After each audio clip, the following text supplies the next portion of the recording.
Hello students, good afternoon. मैं doctor MS. Khan दूसरा lecture लेकर के हाजिर हैं। इससे पहले वाले लेक्चर में मैं फ़िज़िक्स का एक चैप्टर लाइट लेकर आया था, जिसमें फ़र्स्ट लेक्चर आज के दिन मॉर्निंग में लिया था। सेकंड लेक्चर्स आज अभी आफ्टरनून में लेकर आए हैं, क्योंकि इससे पहले जो मैं बात कर रहा था लाइट क्या है, लाइट का इम्पोर्टेंस क्या है और लाइट की प्रॉपर्टीज़ क्या है, तो प्रॉपर्टीज़ पे ही डिस्कस कर रहे थे। और अभी जो आए हैं वो उसी के आगे, जस्ट जो प्रॉपर्टीज़ लाइट का मैं बताया हूँ उसी प्रॉपर्टीज़ के आगे जो है वो बात करने वाले हैं। तो डियर स्टूडेंट्स, आप इसको बहुत अच्छे से समझने की कोशिश करेंगे, आपको बहुत ही इजी लगेगा। और जब इसके टॉपिक जो न्यूमेरिकल्स के होंगे उस पे जब आएंगे तो आपसे आसानी से न्यूमेरिकल्स भी बनने लगेगा। तो ध्यान दीजिएगा कि लाइट जो है वो एनर्जी का फॉर्म है और ये इनेबल करता है हम लोगों को देखने के लिए, यानी ये हेल्प करता है लाइट कि हम कोई भी साइड देख सकें। अगर लाइट नहीं है तो हर जगह पे डार्क दिखता है। और अगर दिन में बात करें तो सन से लाइट चारों तरफ फैलता है। लाइट की बहुत सारी प्रॉपर्टीज़ हैं कि लाइट का रिफ्लेक्शन होता है, लाइट किसी सरफेस से टकरा के उसी मीडियम में वापस आता है, यानी रिफ्लेक्ट करता है। दूसरा, लाइट में रिफ्रैक्शन भी होता है, और रिफ्रैक्शन कहते हैं कि जब लाइट एक मीडियम से चलता है तो वो दूसरे मीडियम में भी ट्रैवल कर सकता है, लेकिन उस लाइट का डायरेक्शन जो है वो चेंज कर जाता है। और डायरेक्शन के चेंज करने से जो ऑब्जेक्ट का इमेज बनेगा, वो ऑब्जेक्ट का जो पोजीशन होगा उससे वो डिफरेंट होगा, उसका साइज भी डिफरेंट होगा। तो इमेज के फॉर्मेशन में रिफ्लेक्शन और रिफ्रैक्शन ऑफ लाइट बहुत ही इम्पोर्टेंट रोल अदा करता है। और आप चाहते हैं कि इमेज का फॉर्मेशन हो। अगर आप सामने मिरर के खड़े होंगे, घर में जो मिरर है वो मिरर प्लेन मिरर है, और उस प्लेन मिरर के सामने अगर आप आते हैं तो आपका उस मिरर में इमेज बनता है। अब वो इमेज कभी छोटा हो सकता है, कभी बड़ा हो सकता है, या कभी इक्वल हो सकता है, लेकिन ये डिपेंड करता है कि मिरर किस टाइप का है। क्योंकि आगे पढ़ेंगे आप कि मिरर जो है यहाँ पे प्लेन मिरर के रूप में भी होगा, स्फेरिकल मिरर के रूप में भी आता है। स्फेरिकल मिरर के दो पार्ट हैं, कनकेव मिरर और कन्वेक्स मिरर। तो ये डिपेंड करता है कि किस टाइप का मिरर आप यूज़ कर रहे हैं। लेकिन अगर आप घर में आप जिस मिरर के सामने खड़े हैं, अगर वो प्लेन मिरर है तो उस प्लेन मिरर के सामने जो इमेज बनेगा वो इमेज आपका वर्चुअल होगा, इरेक्ट होगा, सेम साइज आपका होगा और लेटरली इन्वर्टेड होगा। यानी आप मिरर जो प्लेन मिरर है उसके सामने अगर आप खड़े होंगे तो आपका इमेज लिटरली इन्वर्टेड होगा। देखने में आपको लगेगा कि लेफ़्ट हैंड जो है वो राइट की तरफ दिख रहा है, या राइट हैंड जो है वो लेफ़्ट की तरफ दिखता है। तो ये इमेज प्लेन मिरर का है। तो हम ये बताने की कोशिश कर रहे हैं कि लाइट का अपना बहुत सारा प्रॉपर्टीज़ है, और वो प्रॉपर्टीज़ हम आपको कुछ बताए थे। आगे जो प्रॉपर्टीज़ हैं वो हम यहाँ पर मेंशन कर रहे हैं। तो बता ये रहे हैं कि लाइट रिफ्लेक्ट कर सकता है, लाइट रिफ्रैक्ट कर सकता है, लाइट में इंटरफेरेंस होने की कैपेसिटी है, डिफ्रैक्शन का कैपेसिटी है, और ये लाइट पोलराइज भी हो सकता है। अगर थोड़ी बहुत यहाँ पर डिस्कस करें पोलराइजेशन में, तो लाइट को अपने अनुसार बेंड कर सकते हैं, ठीक है। लाइट को रेस्ट्रिक्ट कर सकते हैं, दूसरे डायरेक्शन में चेंज कर सकते हैं, उसको पोलराइजेशन कहलाता है। और पोलराइजेशन से ही पता चलता है कि लाइट का जो नेचर होता है वो ट्रांसवर्स होता है। लाइट का जो नेचर है, यानी लाइट जिस वेव से बना है उस वेव को इलेक्ट्रोमैग्नेटिक वेव कहते हैं, और उसका जो नेचर है वो ट्रांसवर्स है। यानी जब लाइट ट्रैवल करता है तो वहाँ पर का जो मीडियम का पार्टिकल है वो परपेंडिकुलरली जो है वो वाइब्रेट करता है। यानी लाइट अगर सीधा जा रही है तो मीडियम ऑफ पार्टिकल उसके परपेंडिकुलर जो है इस तरह से वाइब्रेट करता है। तो ये नेचर जो शो कर रहे हैं वेव का वो ट्रांसवर्स वेव है। तो light, the nature of light is transverse, and light is formed by electromagnetic wave and particles. The particle of light is called photon. It has a packet of energy, and electromagnetic wave carries this type of energy from one place to another with the speed of light in a vacuum, and it is about 3 × 10⁸ metre पर second. Clear है दोस्त? तो अब आगे जो है ये देखिए कि लाइट का स्पीड बहुत हाई होता है और ये वैक्यूम या एयर में तकरीबन लगभग 3 × 10⁸ मीटर पर सेकेंड होता है. लाइट ट्रैवल्स कर सकता है किसी भी ट्रांसपेरेंट मीडियम में, यानी वो वैक्यूम में भी चल सकता है, एयर में भी ट्रैवल कर सकता है, वाटर में, ग्लास में और डायमंड में, जो भी ट्रांसपेरेंट मीडियम होगा वहाँ ये लाइट ट्रैवल करेगा. अब ये जो ट्रैवल करेगा उसकी स्पीड चेंज करता है, यानी अलग मीडियम होगा, डिफरेंट मीडियम होगा तो लाइट की स्पीड चेंज करेगा. और सबसे जो मैक्सिमम स्पीड होगा वो वैक्यूम में होगा, लेकिन अगर वैक्यूम से एयर, एयर से वाटर, वाटर से ग्लास या डायमंड जाएंगे तो लाइट का स्पीड डिक्रीज़ करेगा. चेंज तो कर रहा है लेकिन घटते हुए कर रहा है.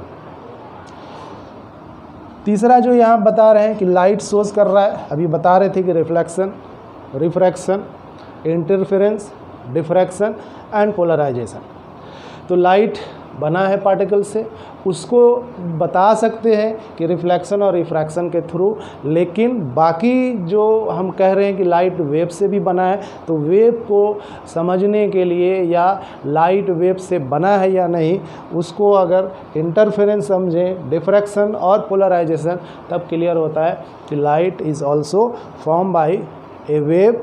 That wave is said to be electromagnetic wave, and it is a non-mechanical wave.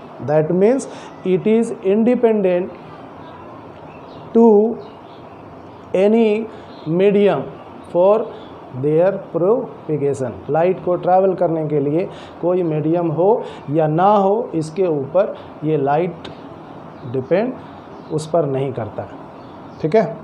आगे जो मैंने लिखा है वो है कि डायरेक्शन जो होगा, लाइट जो वेव से बना है उस इलेक्ट्रोमैग्नेटिक वेव का जो डायरेक्शन होगा उसके अंदर जो इलेक्ट्रिक और मैग्नेटिक फील्ड है वो वेरिएबल इलेक्ट्रिक और मैग्नेटिक फील्ड है.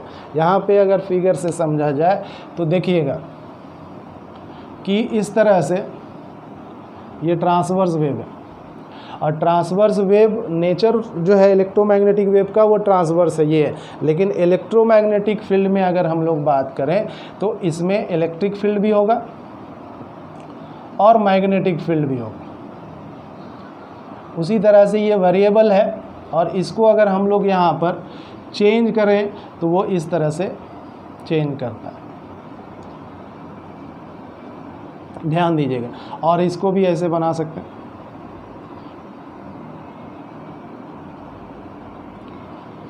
ठीक है. तो ये आपका अगर इलेक्ट्रिक फील्ड है ई से और मैग्नेटिक फील्ड बी है तो इसके ऊपर जो है वेव का डायरेक्शन होगा, यानी इलेक्ट्रिक और मैग्नेटिक फील्ड दोनों एक दूसरे के परपेंडिकुलर तो होता ही होता है, उन दोनों के ऊपर जो परपेंडिकुलर होगा वो डायरेक्शन होगा इलेक्ट्रोमैग्नेटिक वेव्स का. तो ये जो आपका स्ट्रक्चर दिख रहा है ये इलेक्ट्रोमैग्नेटिक वेव का, और इलेक्ट्रोमैग्नेटिक यानी इलेक्ट्रिक और मैग्नेटिक जो फील्ड है यहाँ पे वो एक दूसरे के परपेंडिकुलर होगा, और इसके ऊपर जो परपेंडिकुलर होगा वो इसका डायरेक्शन होगा. किसका? इलेक्ट्रोमैग्नेटिक वेव्स का. तो ये प्रॉपर्टी है लाइट का जिसमें हम आपको बता चुके हैं, और इससे पहले कुछ और प्रॉपर्टीज़ थे जिसको वहाँ पर भी मैंने बताया. तो इसको नोट कर लीजिए, इसको मिटाते हैं.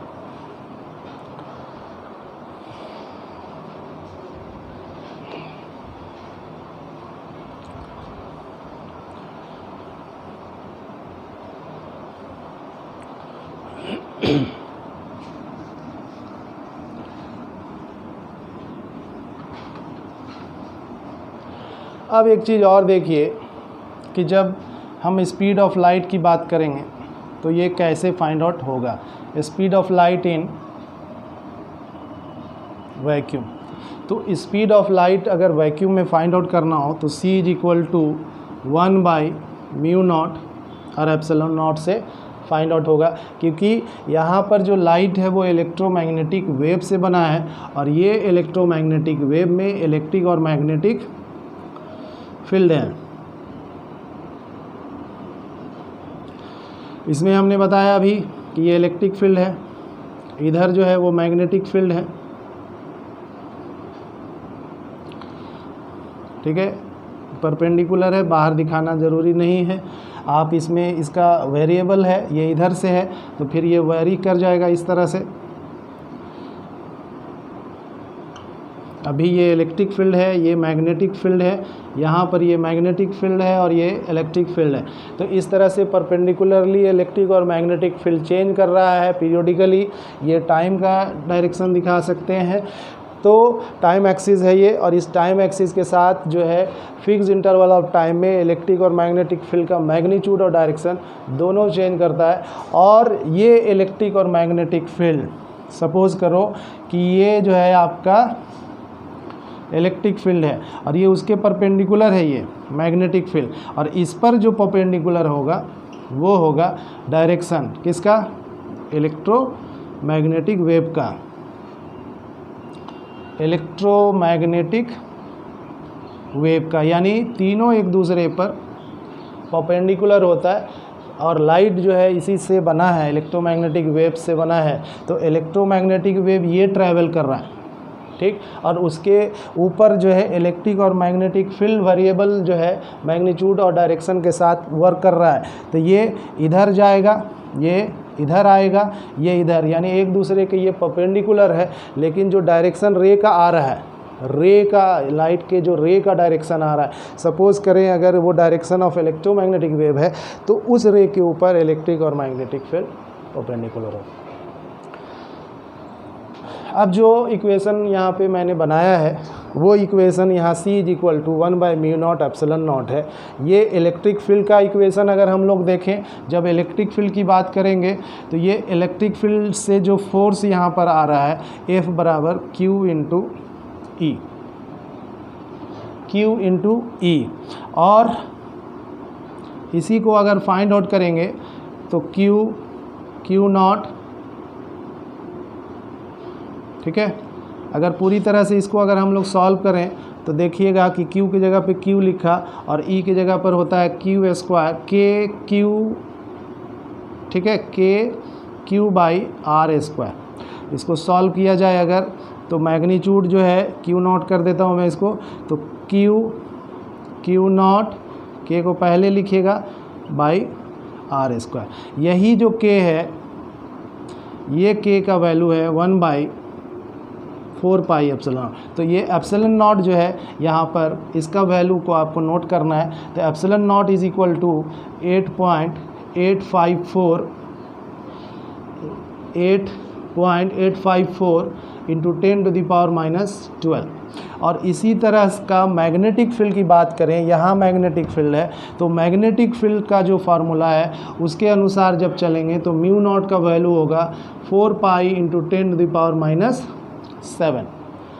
अब जब इस वैल्यू को इस इक्वेशन में पुट करेंगे तो इसका वैल्यू होगा 3 × 10⁸ मीटर/सेकेंड। तो हम लोग जो इलेक्ट्रोमैग्नेटिक वेव या लाइट का स्पीड जो कहते हैं वैक्यूम में, वो इस इक्वेशन के रूप में फाइंड आउट किया जाता है। अब है कि यहाँ पर ये क्या है, तो इसको हम लोग आगे जो चैप्टर्स हैं इलेक्ट्रोस्टैटिक्स उसमें हम लोग डिस्कस करेंगे, लेकिन अभी हम लाइट पे बात कर रहे थे, उस चैप्टर को डिस्कस कर रहे हैं। तो लाइट में जो लाइट का स्पीड है उसका स्पीड को हम लोग सिर्फ समझने की कोशिश कर रहे हैं, और थोड़ी सी जो यहाँ पर बात आ रही है कि वो स्पीड ऑफ लाइट कहाँ से आता है, तो ये समझें कि ये जो है C वो 1/μ0 एप्सिलॉन नॉट है, क्योंकि C जो है लाइट का स्पीड कह रहे हैं, लेकिन ये इलेक्ट्रोमैग्नेटिक वेव का स्पीड होता है, और इस इलेक्ट्रोमैग्नेटिक वेव का जो स्पीड है वो इससे फाइंड आउट हो रहा है। और इसलिए हो रहा है क्योंकि इलेक्ट्रोमैग्नेटिक वेव में इलेक्ट्रिक फील्ड है और दूसरा क्या है, मैग्नेटिक फील्ड है। तो हम लोग इलेक्ट्रिक और मैग्नेटिक फील्ड जब पढ़िएगा तो वहाँ पर एक इक्वेशन जो है बनेगा, जिससे हम इलेक्ट्रोमैग्नेटिक वेव का इक्वेशन ये वाला फाइंड आउट करेंगे और इसका वैल्यू पुट करेंगे। अगर 8.854 एप्सिलॉन नॉट का वैल्यू अगर पुट करेंगे 8.854 इंटू 10⁻⁻12 और म्यू नॉट का वैल्यू 4 पाई इंटू 10⁻⁻7, तो आपका जो वैल्यू ऑब्टेन होगा वो 3 इंटू 10⁸ मीटर पर सेकेंड होगा। क्लियर है? तो लाइट का स्पीड जो है वैक्यूम में ये 3 इंटू 10⁸ मीटर पर सेकेंड है, लेकिन अगर किसी दूसरे मीडियम में जाएंगे तो वहाँ पर ये वैल्यू चेंज कर जाता है, और अगर ये वैल्यू चेंज करेगा तो इसका भी वैल्यू चेंज करेगा। अब है कि क्या इससे अधिक लाइट का स्पीड हो सकता है, तो कहेंगे नहीं। अब लाइट का स्पीड जो मैक्सिमम है वो वैक्यूम में है, यानी जब कहीं कोई मीडियम नहीं होगा तो वहाँ उसका लाइट का स्पीड मैक्सिमम होगा। कोई भी मीडियम अगर ले लीजिएगा तो वहाँ जो स्पीड होगा उससे कम होगा, ठीक है। और सबसे डेंसर जो मीडियम है डायमंड, उसमें लाइट जब ट्रैवल करता है तो वो मिनिमम स्पीड से ट्रैवल करता है, और वो मिनिमम स्पीड होता है 1.22 इंटू 10⁸ मीटर पर सेकेंड, ठीक है। उसी तरह से अगर ग्लास से लाइट ट्रैवल करता है, पास करता है, तो वहाँ लाइट जो ग्लास से ट्रैवल करता है उसकी स्पीड होता है 2 इंटू 10⁸ मीटर पर सेकेंड। वाटर जनरली हम लोग देखते ही हैं, ग्लास को भी देखते हैं, तो वाटर में लाइट जो चलता है, ट्रैवल करता है, उसकी स्पीड है 2.25 इंटू 10⁸ मीटर पर सेकेंड। हम यहाँ पे आपको नोट करा देते हैं कि किस मीडियम में लाइट का स्पीड कितना होता है। तो इधर जो है वैक्यूम बना रहे हैं, ये ऊपर में हेडिंग है स्पीड ऑफ लाइट। कहाँ पे? वैक्यूम में। यहाँ एयर है, वाटर, गिलास, ठीक है। ठीक है, ऐसा नहीं कि बहुत बड़ा चार्ट की ज़रूरत है, क्योंकि किसी एक ही का मतलब वैक्यूम में अगर लाइट का स्पीड देखेंगे 3 इंटू 10⁸ मीटर पर सेकेंड। यहाँ अगर एयर की बात करेंगे तो इसमें थोड़ा कम हो जाता है, 2.999 इंटू 10⁸ मीटर पर सेकेंड। वाटर में चले जाएंगे तो 2.25 इंटू 10⁸ मीटर पर सेकेंड।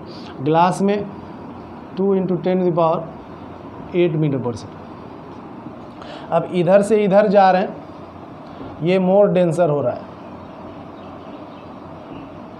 मोर डेंसर मीडिया है। मीडियम से मीडिया कह रहे हैं, गिलास से ज़्यादा डेंसर कौन होगा? डायमंड होगा।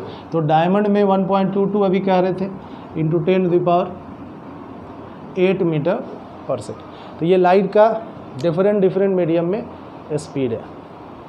अभी हम लोग, आपके घर में बल्ब ग्लो कर रहा होगा, उसका लाइट आप तक पहुंच रहा है किस स्पीड से, तो आप देखेंगे कि आप जहां पर हैं वो कौन सा मीडियम है। अगर एयर है तो एयर वाला स्पीड होगा 2.999 इंटू 10⁸। अब ये लगभग जो है 3 इंटू 10⁸ मीटर पर सेकेंड। तो इसीलिए वैक्यूम और एयर में जो स्पीड है लाइट का वो इक्वल लिया जाता है, अप्रॉक्स में इक्वल है, इसलिए दोनों को बराबर मानते हैं। तो हम कह सकते हैं कि लाइट आप तक जो पहुंच रहा है तो वो है 3 इंटू 10⁸ मीटर पर सेकेंड। लेकिन वाटर में कहीं पर है, नहा रहे हैं तालाब में, तो आप तक लाइट पहुंचेगा, ठीक है, बाहर से, तो वो स्पीड आप तक जो आएगा वो 2.25 इंटू 10⁸ मीटर पर सेकेंड। तब यहाँ पे कहेंगे कि एयर में जब आप खड़े थे तो आप तक लाइट जल्दी पहुँचेगा, वाटर में जब आप हैं तो लाइट आपका स्लो हो जा रहा है, तो आप तक उसी डिस्टेंस को कवर करने में ज़्यादा टाइम लेगा, ठीक है। उसी तरह गिलास की बात करें तो गिलास में स्पीड जो होगा लाइट का वो और घट जा रहा है और वो थोड़ा और स्लो हो जाएगा। तो फास्ट जो होगा लाइट तुरंत पास कर जाएगा वो होगा वैक्यूम में, और उसके बाद एयर में, उसके बाद वाटर में, उसके बाद ग्लास और डायमंड में। तो मिनिमम स्पीड डायमंड में यहाँ दिख रहा है और मैक्सिमम जो दिख रहा है वो यहाँ वैक्यूम और एयर में दिख रहा है। अब सपोज़ करो कि ये ग्लास स्लैब है, ठीक है, अब इसमें से लाइट चाहे इधर से पास करा दीजिए, सीधे इधर से आ रहा है, ठीक है। अब इधर जो है आपका एयर है, ये मान लो वाटर का टैंक या गिलास भी है, कुछ भी है। अब ये वाला आपका रेयरर है और ये आपका डेंसर है, ठीक है ना। तो लाइट जो है, आप जो है इसको अगर यहाँ से खींच दें, ये परपेंडिकुलरली लाइट अगर ऐसे एंटर करेगा तो सीधे चल जाएगा, लेकिन अगर किसी एंगल से ये जा रहा है, ठीक है, तो फिर ये बेंड करेगा, और वो बेंड जो करेगा वो किधर करेगा, तो इसके ऊपर ये नॉर्मल है, ध्यान देना है कि ये नॉर्मल है। तो जब लाइट एयर से ग्लास में जाएगा तो वो बेंड करेगा, तो ये नॉर्मल अगर इसको सपोज कर लें तो ये किधर जा रहा है, नॉर्मल की तरफ, ठीक है। अब एक्चुअल में अगर ये ग्लास नहीं होता तो लाइट तो ट्रैवल करता है स्ट्रेट लाइन, सीधा पाथ पे ट्रैवल करता है। थोड़ा सा अगर आप स्ट्रेट इसको दिखाइए तो ज़्यादा बेहतर है, ये ऐसे जाता अगर नहीं होता तो, लेकिन ये क्या हो रहा है, बेंड कर जा रहा है। तो जिस एंगल से ये इंसिडेंट हो रहा है इस पॉइंट पे, उस नॉर्मल से ये जो है आपका एंगल ऑफ इंसिडेंस कहलाता है। यहाँ पे अभी नॉर्मल इसको माने तो ये वाला एंगल ऑफ इंसिडेंस, और इस नॉर्मल से ये जो लाइट आ रहा है ये एंगल ऑफ रिफ्रैक्शन है। ये सब चीज़ें आगे है, अभी सिर्फ ये जानिए कि लाइट का स्पीड एयर में यहाँ 3 × 10⁸ मीटर पर सेकेंड है, यहाँ जब गिलास में आता है तो 2 × 10⁸ मीटर पर सेकेंड हो जा रहा है, क्योंकि अब एयर है, इसका रिफ्रैक्टिव इंडेक्स, इसका कुछ प्रॉपर्टी है मीडियम का जिसका रिफ्रैक्टिव इंडेक्स होता है, और यहाँ एयर का 1 है, और यहाँ जो गिलास है इसका रिफ्रैक्टिव इंडेक्स जो है वो एयर के रिस्पेक्ट में 1.5 है। तो ये 1.5 है इसका रिफ्रैक्टिव इंडेक्स, जिसकी वजह से लाइट इंटर तो कर रहा है लेकिन उसका डायरेक्शन चेंज हो जाएगा, और अगर डायरेक्शन चेंज हो रहा है इसका मतलब है कि उसका स्पीड भी चेंज कर रहा है। तो रिफ्रैक्शन जो है एक ऐसे फिनोमेना लाइट का है जिसमें एक मीडियम से लाइट दूसरे मीडियम में जाता है तो उसका डायरेक्शन चेंज होगा, और डायरेक्शन अगर चेंज होगा तो उसकी स्पीड भी चेंज करता है। लेकिन उसी का एक और प्रॉपर्टीज़ जो है लाइट का, वो है रिफ्लेक्शन ऑफ लाइट, जिसमें ये दिखाया जाएगा कि लाइट अगर इंसिडेंट करता है तो वो उसी मीडियम में वापस आ जाता है। जैसे ये सपोज़ करिए कि ये एक मिरर है, स्मूथ सरफेस है जिसको आउटर सरफेस को पॉलिश किया गया है। ये जो पॉलिश करते हैं ताकि लाइट जो है वो क्या हो, उस मीडियम में या ग्लास में इंटर नहीं कर सके, यानी उसका रिफ्रैक्शन नहीं हो, ठीक है। क्या होने जा रहा है यहाँ पे, रिफ्लेक्शन। तो रिफ्लेक्शन में क्या चीज़ है कि लाइट जब इंसिडेंट करेगा तो इस मिरर से टकरा के उसी मीडियम में वापस आता है। अब इसके बीच में ये नॉर्मल खींच देते हैं, तो ये एंगल ऑफ इंसिडेंस है और ये एंगल ऑफ रिफ्रैक्शन है, ठीक है। तो आई जो है यहाँ पर must be equal to R होगा, लेकिन रिफ्रैक्शन वाले में आई जो है यहाँ जो दिख रहा है वो ग्रेटर देन आर है। तो इसका मतलब हुआ कि आई और आर इक्वल नहीं होगा रिफ्रैक्शन ऑफ लाइट के केस में, लेकिन आई और आर जो एंगल ऑफ इंसिडेंस और एंगल ऑफ रिफ्लेक्शन है वो मस्ट बी इक्वल होगा हमेशा। तो रिफ्लेक्शन शो करेगा लाइट, रिफ्रैक्शन शो करेगा, रिफ्रैक्शन ये वाला केस हो गया, रिफ्रैक्शन ऑफ लाइट यहाँ हो गया, और ये जो है आपका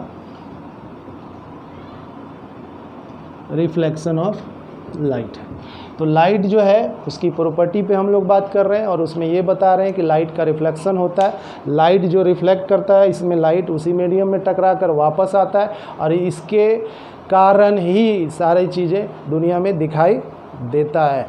अब लाइट जब सन से आ रहा होगा तो वो सन से जब एटमॉस्फेयर में पहुंचता है तो एटमॉस्फेयर में एयर पार्टिकल से वो क्या होता है, टकराता है, और टकरा करके वो लाइट चारों तरफ फैलता है, और इसी वजह से पूरी दुनिया को हम लोग देख पाते हैं।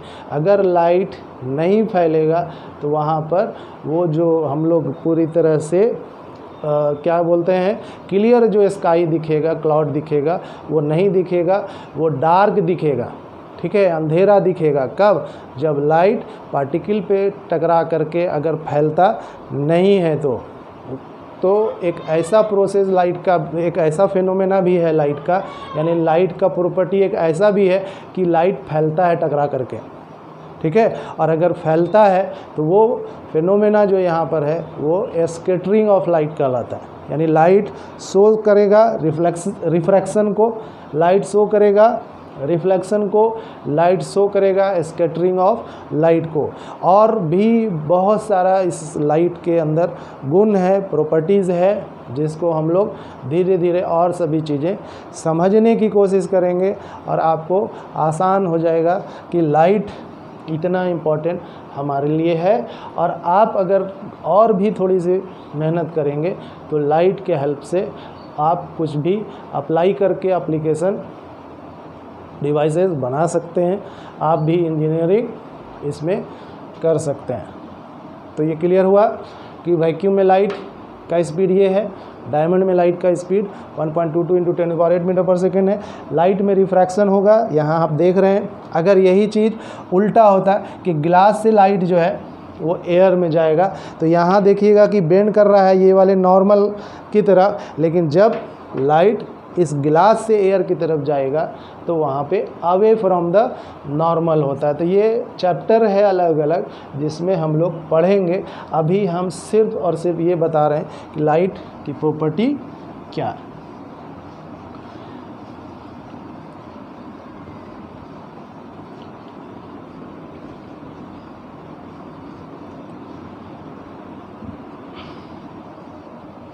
ठीक है, अब देखिए यहाँ पे रे ऑफ लाइट। अच्छा, यहाँ पे पार्ट ऑफ लाइट की बात कर रहे हैं। ऑप्टिक्स दो पार्ट से बना है। ऑप्टिक्स का मतलब हुआ है स्टडी ऑफ लाइट। तो लाइट का स्टडी जो है हम लोग दो तरीके से करेंगे, एक रे ऑप्टिक्स और दूसरा वेव ऑप्टिक्स। रे ऑप्टिक्स और वेव ऑप्टिक्स ये दोनों लाइट के बारे में ही बता रहा है। ये बताएगा कि लाइट जो है वो ज्योमेट्रिकल स्ट्रेट पाथ पे ट्रैवल करता है, वो रे ऑप्टिक्स है। और लाइट वेव से बना है और इस लाइट का जो ट्रैवलिंग है वो वेव के साथ है, तो उसके बारे में जो पढ़ेंगे वो वेव ऑप्टिक्स है। ऑप्टिक्स क्या है, यहाँ पर लाइट का ही डिस्कस जहाँ किया जाए वो ऑप्टिक्स कहलाता है। और लाइट का डिस्कस दो तरीके से है, रे ऑप्टिक्स और दूसरा वेव ऑप्टिक्स। तो हम लोग अगले क्लास में स्टार्ट करेंगे रे ऑप्टिक्स और इसमें हम लोग बात करेंगे reflection of light, refraction of light और जो भी इसके प्रॉपर्टीज़ है लाइट के, उसको अलग अलग तरीके से डिस्कस करेंगे।